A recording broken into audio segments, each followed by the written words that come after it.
Halo sobatku, selamat datang di channel Sobat Movie. Tempatnya review film paling asik dan menarik buat sobatku semua. Yang baru gabung, silakan klik tombol subscribe ya dan nyalakan loncengnya. Supaya kalian tidak ketinggalan film-film seru yang Mimin upload. Oke, gak usah berlama-lama lagi. Langsung aja kita ke reviewnya. Gasken sob.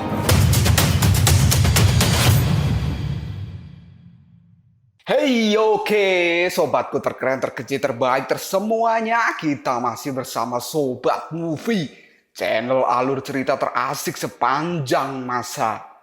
Oke, kali ini Mimin mau bahas chapter 151. Sebelumnya, sorry nih sob, Mimin langsung lompat ke chapter ini karena Mimin gak bisa ngejar ketinggalan dan harus lompat. Ya mau gimana lagi. Buat yang belum tahu jalan cerita chapter sebelumnya, kalian bisa lihat di channel sebelah ya. Atau bisa juga baca manganya langsung di aplikasi Mangatun. Oke, nggak usah capcicot banyak bacot.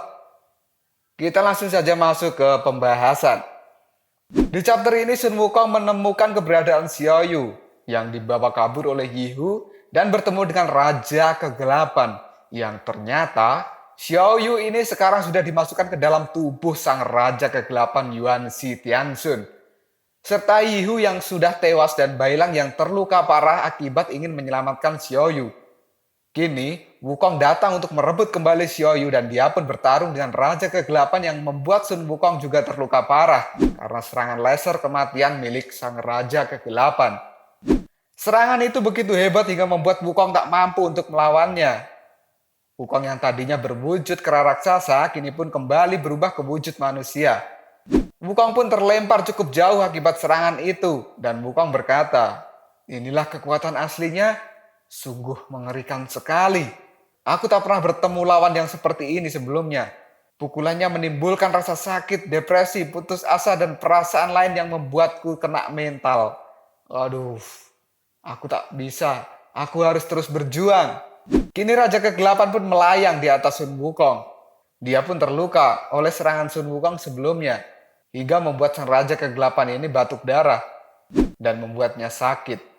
Raja Kegelapan pun berkata, "Tak kusangka, aku bisa terluka oleh monyet sepertinya. Haruskah kugunakan kekuatan penuhku hanya untuk menginjak semut? Ini sungguh memalukan." Lalu jiwa Raja Kegelapan yang lain pun menimpali. "Kamu malu ya dilukai olehnya? Dia bukan semut. Dia itu adalah Raja Kera." Raja Kegelapan pun berteriak, "Berhentilah mengajakku berdebat. Sekarang aku sangat marah dan akan kuhancurkan apapun sampai amarahku mereda." Sang Raja pun langsung melesat dengan cepat menyerang Sun Wukong. Dan Wukong pun berkata, "Dasar orang aneh yang suka bicara sendiri, aku tak takut padamu." Yuan Shi Tianxun pun berkata, "Dasar monyet. Akan kubuat kau menangis dan akan kuubah kau menjadi debu agar menghilang selamanya." Di saat sang Raja Kegelapan akan membunuh Sun Wukong yang sudah terluka dan tidak bisa berbuat apa-apa, tiba-tiba datanglah adik New Moren yang langsung menahan serangan Yuan Shi Tianxun menggunakan tongkat Trisula kerbaunya. Wukong pun terkejut dengan kedatangan adik New, begitu juga dengan Raja Kegelapan. Adik New pun berkata, "Aku tak tahu kau ingin menyerangnya karena apa dan aku tak mau tahu. Tapi jika kamu menyentuhnya, hadapi dulu aku." Adik Neo pun langsung mengumpulkan kekuatannya dan dia pun mendorong Raja Kegelapan dengan kekuatan kerbau mengamuk, membuat sang Raja Kegelapan terkejut dengan kekuatan adik Neo yang tak kalah dari Sun Wukong. Raja Kegelapan Yuan Shi Tianxun pun terlempar dan menabrak bukit sampai hancur. Kini adik Neo berkata, "Orang ini sangat mengganggu." Kemudian si adik Neo bertanya pada Sun Wukong, "Hei Wukong, siapa dia? Kenapa kamu berurusan dengan orang gila macam dia?" Wukong pun menjawabnya, "Dia adalah Yuan Shi Tianxun, leluhur arwah jahat. Apakah kamu tidak pernah mendengar namanya?" Adik Neo pun menjawab, "Aku sama sekali belum pernah dengar nama itu." Dan Wukong menimpali, "Pokoknya dia itu jahat karena dia telah menyegel Xiaoyu di dalam tubuhnya," kata Wukong. Adik Neo pun berkata, "Aku sudah mengalahkannya." "Tidak, dia belum kalah. Kekuatannya tidak dapat diprediksi," kata Wukong. Adik Neo pun tak percaya dengan kata-kata Wukong. Lalu Wukong pun minta adik Niu untuk berubah menjadi Raja Kerbau dan berjuang bersamanya. Adik Niu dan Wukong kini memandang ke arah Raja Kegelapan yang terlempar. Adik Niu pun berteriak, "Apa yang kau katakan? Aku tak tahu." Wukong pun berkata, "Sudahlah, jangan pura-pura lagi, aku sudah tahu semua rahasiamu." Adik Niu menjawab, "Ah, aku malu. Kenapa kau tahu soal ini?" "Karena kamu sudah tahu rahasiaku, terpaksa aku harus melakukannya," kata adik Niu, yang malah membuat Wukong terdiam bagai patung. Wukong pun kini berkata, "Andai kamu pacarku," dan dia membayangkan adik Niu yang berwujud Raja Kerbau jadi pasangannya. Tiba-tiba saja Wukong merasa muntah dan adik Niu pun marah. "Hei, apa maksudmu? Aku tak mengejekmu ataupun membencimu. Bahkan setelah wujudmu jadi pendek dan kecil seperti ini. Wukong seperti itu hanya berfantasi saja," kata dia. Dan adik Niu pun berkata, "Karena kamu sudah tahu rahasiaku, kamu harus tanggung jawab. Kamu sudah mengintipku kan?" Wukong menimpali, "Tidak, sama sekali aku tidak mengintipmu. Justru aku menyelamatkanmu." Adik Niu pun menanyakan apa Wukong mencintainya. Kalau tidak cinta, adik Niu tak akan berkorban untuk membantu Sun Wukong. Wukong pun mengajak adik Niu untuk mengurus hal itu nanti, setelah membereskan Raja Kegelapan. Dan bus! Raja Kegelapan pun keluar dari dalam bukit. Yuanzi pun kini marah dan akan membunuh Wukong dan adik Niu bersama-sama. Adik Niu dan Wukong sudah siap untuk bertarung dengan Yuanzi. Wukong pun mengajak adik Niu untuk menyelesaikan berdebah satu ini. Adik Niu pun menyanggupinya dan mereka berdua langsung melesat menuju ke hadapan Yuanzi Tianxun. Kini mereka berdua sudah berhadapan dengan Yuanzi di udara dan siap untuk melakukan pertarungan besar antara hidup dan mati. Adik Niu langsung menggunakan trisula bantengnya untuk menyerang Yuanzi. Tapi Yuanzi berhasil menangkap trisulanya dan mengubahnya menjadi batu. Hal ini membuat adik Niu terkejut, lalu Wukong tak menyia-nyiakan kesempatan itu dan langsung menggunakan tongkat terujinya untuk memukul Raja Kegelapan. Wukong pun memukul wajah Yuanzi dan adik Niu juga melakukan putaran tornado trisula dan menyerang Yuanzi hingga terlempar.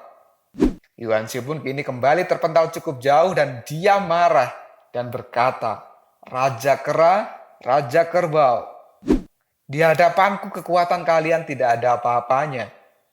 Yuanzi pun kini mulai menggebrak tanah dan mengeluarkan jurus andalannya, yaitu jurus cahaya laser 1000. Dari dalam tanah keluar cahaya-cahaya yang langsung menyerang Wukong dan adik Niu dan mereka pun melompat untuk menghindarinya. Adik Niu terkejut dengan serangan ini dan Wukong menyuruhnya untuk berhati-hati jangan sampai terkena lasernya. Karena laser ini akan meledak jika menyentuh tubuh. Karena begitu banyaknya serangan laser, adik Niu dan Sun Wukong tak dapat menghindarinya. Dan mereka pun akhirnya terkena ledakan laser itu. Kini Wukong dan adik Niu pun terjatuh. Adik Niu merasakan sakit yang luar biasa pada sekujur tubuhnya. Dan dia pun tak mampu bergerak. Lalu muncullah Yuanzi di hadapan adik Niu dan berkata, "Kenapa? Sakit ya? Tak bisa menggerakkan tubuhmu? Ucapkan selamat datang pada kematianmu," kata Yuanzi. Yuanzi pun langsung memukul dada adik Niu sekeras mungkin membuat tulang dadanya hancur. Dan adik Niu pun mulai muntah darah. Dengan serangan yang sangat kuat dari Yuanzi, kini adik Niu terlempar ke bawah dan menghantam tanah hingga menimbulkan sebuah ledakan. Dan Wukong pun marah, dia berteriak, "Yuanzi bodoh, urusanmu denganku. Rasakan ini," sambil memukulkan tongkat terujinya pada Yuanzi. Yuanzi pun menahan pukulan Wukong dan berkata, "Raja Kera, perjuanganmu cukup sampai di sini saja." Wukong pun terkejut karena tiba-tiba tongkatnya berubah menjadi batu dan seketika tongkat terujinya pun hancur. Dengan tongkat yang sudah hancur, Wukong masih tetap berjuang hingga akhirnya Yuanzi balik menyerang Wukong dengan tepukan mautnya, tapi Wukong masih bisa menahannya. Sambil menahan tepukan sang Raja Kegelapan, Wukong berkata, "Hanya ini saja kemampuanmu, aku belum mati." Raja Kegelapan pun berkata, "Apa kamu ingin mencoba melarikan diri lagi? Sayangnya kamu tak akan bisa melakukan hal itu. Sebelum kamu bisa membaca mantramu, aku akan mengubahmu menjadi debu." Hal ini membuat Wukong panik. Tubuh Wukong pun kini sudah mulai retak dan Raja Kegelapan berkata, "Lihat, tubuhmu sudah mulai retak. Menangislah karena tubuhmu akan segera hancur. Rasakan sakitnya yang akan meledakkanmu dari luar dan dalam tubuhmu." Tiba-tiba ada suara memanggil Wukong. Dan ternyata suara itu adalah Xiaoyu yang berada di dalam tubuh Yuanzi. Xiaoyu pun berterima kasih karena Wukong sudah berusaha melindunginya. Karena Xiaoyu ada di dalam tubuh Yuanxi, hal ini membuatnya semakin kuat. Xiaoyu pun meminta maaf karena dirinya tak mampu berbuat apapun, tapi dia melihat takdir Wukong dan berkata, "Wukong, kamu akan melakukan perjalanan antara neraka dan matahari berkali-kali, karena ini adalah takdirmu. Selama kamu tak menyerah, kita akan bertemu lagi." Wukong pun menjawab, "Sudahlah, itu tak terlalu buruk juga."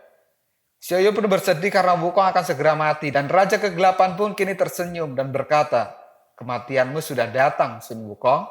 Aku senang melihatmu hancur perlahan-lahan, dan semua hidup yang kamu banggakan hanyalah debu yang akan hilang bersama dengan mimpi-mimpimu, dan kamu tak akan punya apa-apa lagi." Sangat menyedihkan.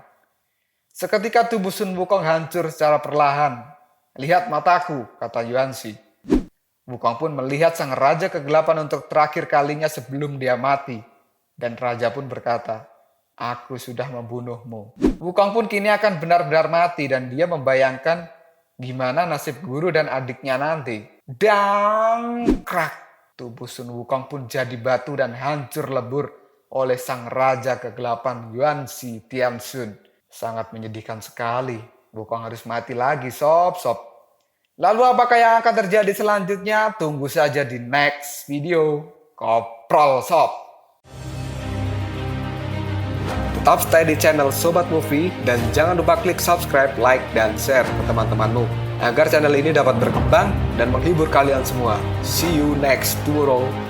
Bye-bye.